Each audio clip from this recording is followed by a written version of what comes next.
The last time anyone saw Emily Carter, she was leaving the Pine Hollow Diner at 9:15 p.m. It was a quiet Wednesday night, the kind where the streets emptied early, leaving only the hum of distant traffic and the occasional flickering street lamp. Emily had worked the closing shift, her blonde ponytail swinging as she wiped down tables and joked with her coworkers. She was always the responsible one, the girl who showed up on time, never missed a shift, and never left without letting her mom know she was on her way home. That night she never sent the text. Lisa Carter woke up at 6:30 a.m., expecting to hear Emily getting ready for her morning class at Hudson Community College. Instead, her bed was untouched, her car missing from the driveway. Panic set in immediately. This wasn't like Emily. Calls went unanswered, texts left on delivered. By 8 a.m., Lisa was at the Pine Hollow Police Department, breathless and clutching a recent photo of her daughter. Detective Mark Reynolds took the report. A veteran cop with 20 years in the force, Reynolds had seen enough to know that most disappearances had explanations. Runaways, late nights out, forgotten phones. But something about this one felt different. Emily wasn't a troubled kid. She had no history of reckless behavior, no fights with her mom, no reason to disappear. By noon, officers found her car, abandoned on the side of a desolate road near the river. The driver's side door was ajar, the keys still in the ignition. No signs of struggle, no blood, no footprints leading away. Just silence, the sound of rushing water, and a single unanswered question. Where was Emily? When they pulled the gas station security footage, they saw her last known moments. At 9:30 p.m., she stopped to fill up her tank. She looked normal, no signs of distress. But just before she got into her car, she turned sharply, as if someone had called her name. And then she vanished. At 3:45 p.m., Lisa received a phone call from an unknown number. She picked up, her voice trembling. A rasping whisper filled the line. "She's not coming back." Then, silence. Detective Mark Reynolds had worked plenty of missing persons cases before, but something about Emily Carter's disappearance unsettled him. She wasn't a runaway. There was no history of drug use, mental illness, or secret boyfriends she might have left town with. Yet, she was gone, and the only clue they had was her abandoned car near the river, the door left slightly open like she had stepped out and never returned. Reynolds and his team began retracing Emily's last known steps. The first stop was Rusty's Gas and Mart, the last place she was seen.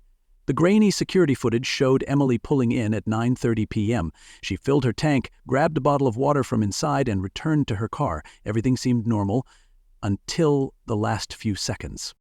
As she opened her car door, she suddenly froze. Then she turned sharply, her eyes locking onto something or someone off camera. A second later, she was gone. The footage cut off without showing who or what had caught her attention. Reynolds sighed and turned to Officer Jake Delaney. No sign of a struggle, no hesitation. It's like she saw someone she knew. Lisa Carter, Emily's mother, refused to believe Emily had left willingly. "She wouldn't just disappear," she insisted. "Someone took her. She would have called me." Phone records confirmed her last outgoing text was to her mother at 8:45 p.m., saying she was on her way home soon. Her last cell tower ping came at 9:42 p.m. near Route 17, a desolate highway surrounded by dense woods. It was less than 2 miles from where her car was found. The search intensified. Officers and volunteers combed the area, but they found no footprints, no torn clothing, no dropped phone, nothing. It was as if Emily had been erased from existence. Then came the chilling twist. At 3:45 p.m., Lisa Carter's phone rang. The caller ID read, "Unknown." With trembling hands, she answered. A deep, distorted voice whispered, "She's not coming back." A sickening silence followed before the call cut off. Reynolds clenched his jaw. This wasn't a random disappearance. This was a message. And whoever had Emily wanted them to know, this was just the beginning. The town of Pine Hollow was small, the kind of place where everyone knew each other, or at least they thought they did. Emily Carter's disappearance sent shockwaves through the community. Flyers with her face were taped to storefront windows, pinned to bulletin boards at the library, and shared across social media. The townspeople whispered their own theories. Was it an ex-boyfriend? A passing drifter? Did she uncover something she wasn't supposed to? Detective Mark Reynolds wasn't the type to believe in coincidences. When he learned that Emily had been receiving anonymous threatening texts in the weeks before she vanished, his gut told him this wasn't random. The texts had started a month before she disappeared. At first they were vague. "I see ya." Then they became more threatening. "You can't hide forever." The number was a burner phone, impossible to trace. Emily never reported them to the police. Why? Had she known who was sending them? Reynolds and his team scoured her laptop and notebooks, looking for any clue she might have left behind. That's when they found something unexpected. Emily had been investigating an old missing persons case. In 1998, another young woman, Jessica Fields, vanished from Pine Hollow under eerily similar circumstances. She was 19, a student at the same community college, last seen leaving her part-time job at a bookstore. She was never found. Reynolds dug through old case files. Jessica's disappearance had been quickly dismissed as a runaway case. No real investigation, no media frenzy, just a name that faded into history. But Emily hadn't forgotten her. Her best friend, Megan, finally confessed. "Emily told me she found something," Megan said, voice shaking. "She was at the library going through old records. She said there was something off about Jessica's case, something someone didn't want found." Emily had discovered a hidden letter in the town archives, a letter Jessica had written shortly before she vanished. But the letter was missing. Had Emily found it? And if she did, had someone made sure she wouldn't tell anyone else? Reynolds felt the weight of it settling in his chest. This wasn't just about Emily. This was bigger. Someone had gotten away with murder once, and they weren't about to let the truth come out now. Detective Mark Reynolds sat at his desk, staring at the faded case file of Jessica Fields. The more he dug, the more he realized just how quickly her case had been swept under the rug. No real leads, no suspects questioned, and no real effort to find out what had happened to her. Now, Emily Carter was missing because she had uncovered something no one was supposed to find. Megan's revelation about the hidden letter in the town library sent Reynolds back there immediately. The librarian, an elderly woman named Mrs. Winslow, remembered Emily asking about old town records, particularly about Jessica's disappearance. "She was looking for something specific," Mrs. Winslow said. "Told me she found something strange. I asked what it was, but she left in a hurry. She seemed nervous." Reynolds scanned through the records, but the letter Emily had supposedly found was missing. Had she taken it with her? Had someone else gotten to it first? A sick feeling settled in Reynolds' stomach. He needed to talk to someone who had been around during Jessica's disappearance, someone in law enforcement at the time. That led him to retired Sheriff Alan Briggs. Briggs had been the lead investigator on Jessica's case. When Reynolds knocked on the old man's door, Briggs squinted at him through the screen door, chewing on a toothpick. "You're digging into something that don't need digging, son," he said, voice low. Reynolds pushed forward. "Emily Carter is missing. She was looking into Jessica's case. That's not a coincidence." Briggs' face darkened. Some things are better left alone. The air was thick with tension. Reynolds could feel it in his gut. Briggs knew something. But before he could push for more, the old sheriff slammed the door. Something was very, very wrong. Then an urgent call came through his radio. Search teams had found something near the river where Emily's car was abandoned. A shoe. It was Emily's. And next to it, barely hidden beneath the dirt, a shattered phone screen. Reynolds' grip tightened around his radio. Emily had been taken, and the clock was running out. Whoever had silenced Jessica wasn't about to let Emily escape either. The discovery of Emily's shoe and shattered phone screen sent a ripple of urgency through the investigation.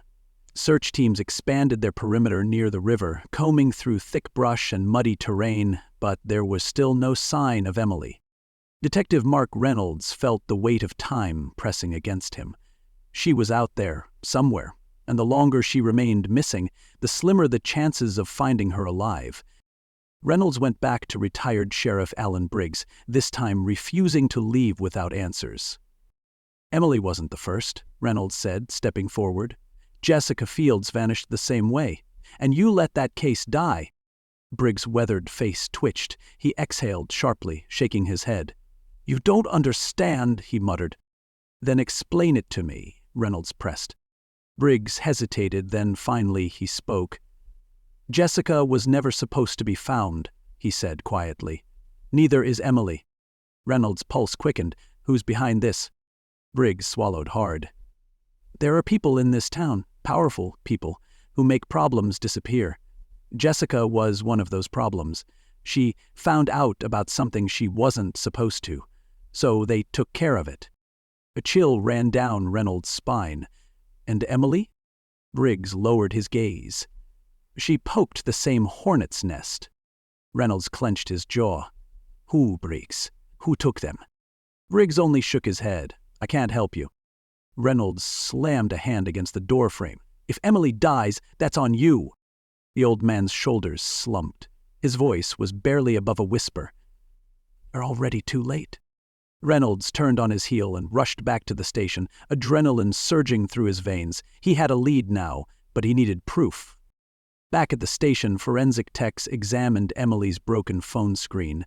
Though the device itself was damaged, they recovered one last chilling message from an unknown number. "You should have stopped digging." Reynolds gritted his teeth.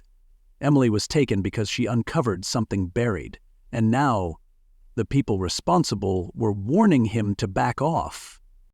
But he wasn't about to stop. Detective Mark Reynolds had dealt with criminals, murderers, and liars. But this was different.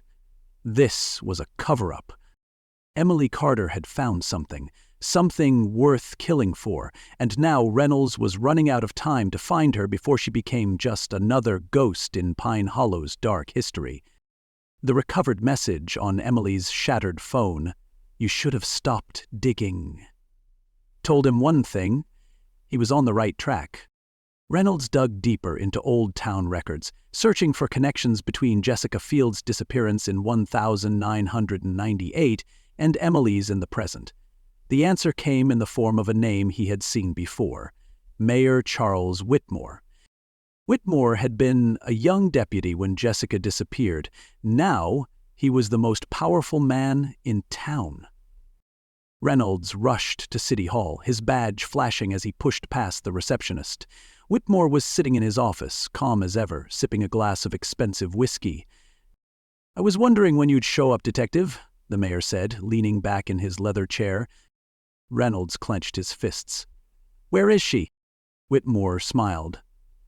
"Emily made a mistake. Just like Jessica did. Some secrets should stay buried." "You had them both taken?" Whitmore sighed. "You think you're a hero, but you're not. You're just another cop who doesn't know when to walk away." Reynolds pulled out his gun. "Where is she?" A slow clap echoed from the doorway. Sheriff Alan Briggs stepped into the room. Reynolds' stomach dropped. "You knew." Briggs gave a weary nod. "You don't understand, son. This town survives because people like Whitmore make the hard choices." Rage surged through Reynolds. "What did you do to her?" Whitmore took another sip of whiskey. "She's alive, for now. But if you don't back off, that could change." Reynolds' blood ran cold. Emily was out there, still breathing, and he was the only one who could save her.